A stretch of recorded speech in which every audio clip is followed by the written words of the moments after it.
Yes, let's do it. We have to. Joining us.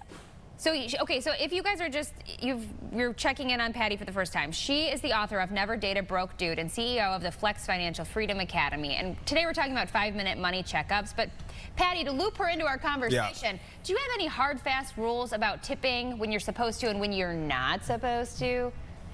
Yes, it's interesting you asked this because I've done a segment on this on Good Morning America. So when I was listening to you guys, you are tipping anybody that does a service for you. That's what you do. And that doesn't include someone just taking something off the shelf or ringing you up.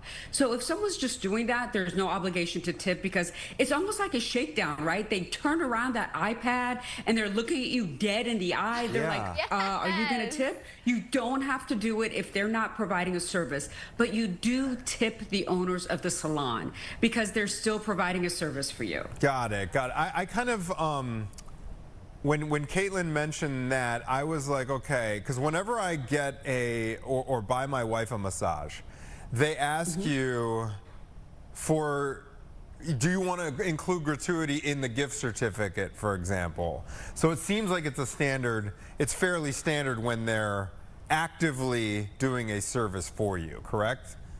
Absolutely. When they're actively doing a service, that is standard. And yes, it's gone up to 20%. So Gen Z needs to understand that 15% is not enough anymore. If you're getting good service, you should tip at least 20%. Okay. Wait, what about coffee shops? Yeah, that's yeah. Like if they're just dumping something into a cup for you, is that considered giving you a service? No, it's not. Oh. Because they're getting paid, yes, because they're getting paid pretty good money to have that job, right? They're getting paid at least minimum wage. So, and they're not doing an extra service for you. That is their job, is to make coffee. So if you want to tip, that's great, but you don't have to. Again, the only time you have to tip is when someone is serving you or doing some sort of service for you. And typically those people are not making minimum wage. So that's another reason that you want to tip those people. A lot of waiters and waitresses, I used to be a server, I was making like $2 an hour. So I was really relying on the tips to make ends meet. Got it. Oh. I think where it gets gray is when, okay, if I order a small coffee black, right? It's just literally boom, like takes them 10 seconds.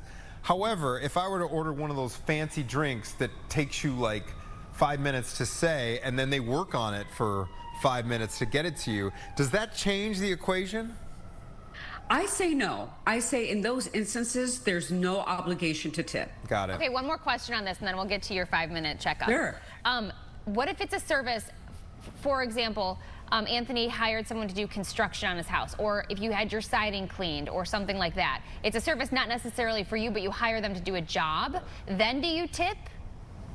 No, there's no obligation to tip those people either, because what they are workers that you're paying a certain amount. You've agreed to a certain amount, and that doesn't include a tip. Now, if you want to throw a tip, that's nice, but there's no obligation to do so. Got it. Okay. Makes sense. More